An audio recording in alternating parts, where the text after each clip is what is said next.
पिछले सेशंस में हमने कॉमन इंटेंशन और उसके बाद सिमिलर इंटेंशन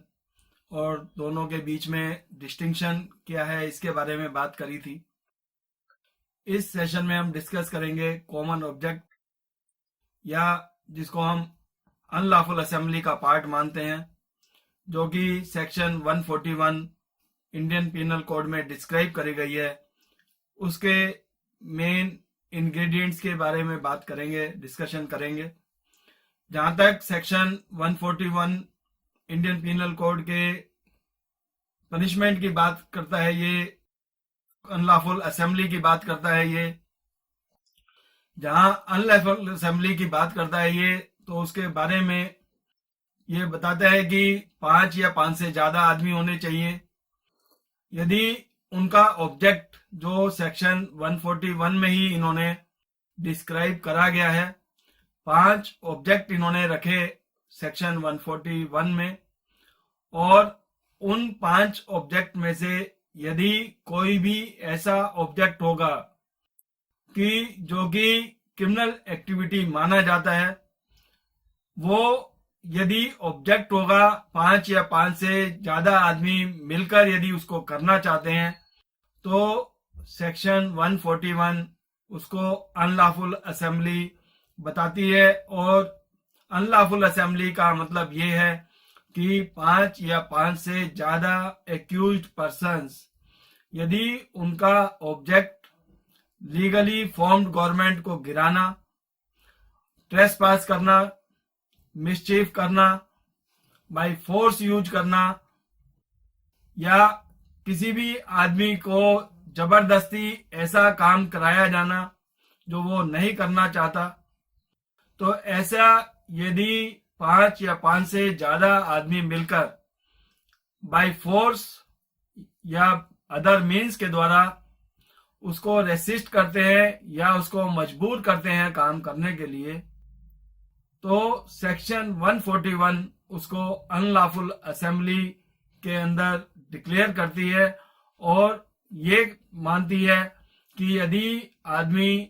या एक्यूज्ड पर्सन्स उस अनलॉफुल असेंबली का पार्ट होंगे जिनका ऑब्जेक्ट उन 5 में से कोई भी होगा, तो वो उनका जो फॉर्मेशन होगा वो अपने आप में अनलॉफुल असेंबली कहलाएगा। और अनलॉफुल असेंबली का पार्ट होना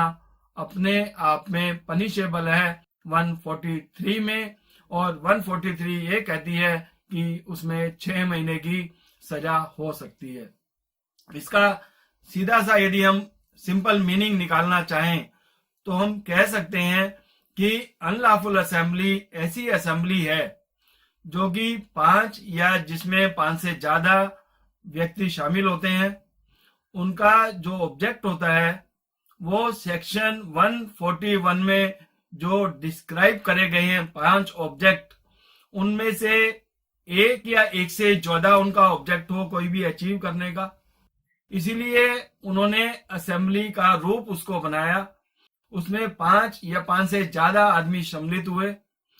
और उस ऑब्जेक्ट को पूरा करने के लिए उन्होंने असेंबली की फॉर्मेशन करी। तो यहाँ पर जो असेंबली की फॉर्मेशन है with certain objectives which are defined under section 141 itself, then it is punishable as per section 143 of Indian Penal Code। और जहां हम अनलॉफुल असेंबली की बात करते हैं तो ये माना जाता है कि जब भी यदि आदमी किसी को पता है कि भाई अनलॉफुल असेंबली है, उनका ये ऑब्जेक्ट है, और इसको जानते हुए यदि आदमी कोई उसमें इंटरवीन करता है, उसके अंदर उसका पार्ट बनता है असेंबली का, तो वो पर्सन भी अनलॉफुल असेंबली का पार्ट माना जाएगा और उसके लिए भी यही पनिशमेंट मिल सकती है। तो जहां हम कॉमन ऑब्जेक्ट की बात करते हैं, जहां हम अनलॉफुल असेंबली की बात करते हैं, उसका अपने आप में एक पार्ट होना यही पनिशेबल है और उसके लिए 6 महीने का प्रावधान है सजा के लिए भी। लेकिन यही काफी नहीं है, इसके आगे भी जो फर्दर सेक्शंस हैं वो ये कहती हैं कि अनलॉफुल असेंबली यदि डेडली वीपन का यूज करते हैं और वो यदि उसके अंदर फर्दरेंस में और भी कोई एक्ट करते हैं, उसके अंदर राइट्स करते हैं, किसी गवर्नमेंट ऑफिस को जला देते हैं, गवर्नमेंट प्रॉपर्टी को नुकसान पहुंचाते हैं, तो जो एग्रावेटेड ऑफेंस है उसके लिए एग्रावेटेड पनिशमेंट भी मिलेगी। ये जो बेसिक सेक्शन है सेक्शन 141, ये सिर्फ अनलॉफुल असेंबली और कॉमन ऑब्जेक्ट जो है उसको डिफाइन करती हैं। अपने आप में अनलॉफुल असेंबली का पार्ट होना ही पनिशेबल है, लेकिन जब ये अनलॉफुल असेंबली फर्दर प्रोसीड करती है, वीपन्स के द्वारा प्रोसीड करे या प्रॉपर्टी को नुकसान पहुंचाए, राइट्स समाज के अंदर कराए, तो ये 6 महीने नहीं, इसकी फिर एग्रावेटेड फॉर्म है, उसके अंदर उसको पनिशमेंट मिलेगा। तो जहां हम अनलॉफुल असेंबली की बात करते हैं, इसमें तो सिर्फ पार्ट बनना ही उसका अपने आप में पीनल ऑफेंस को आप इनवाइट करते हो,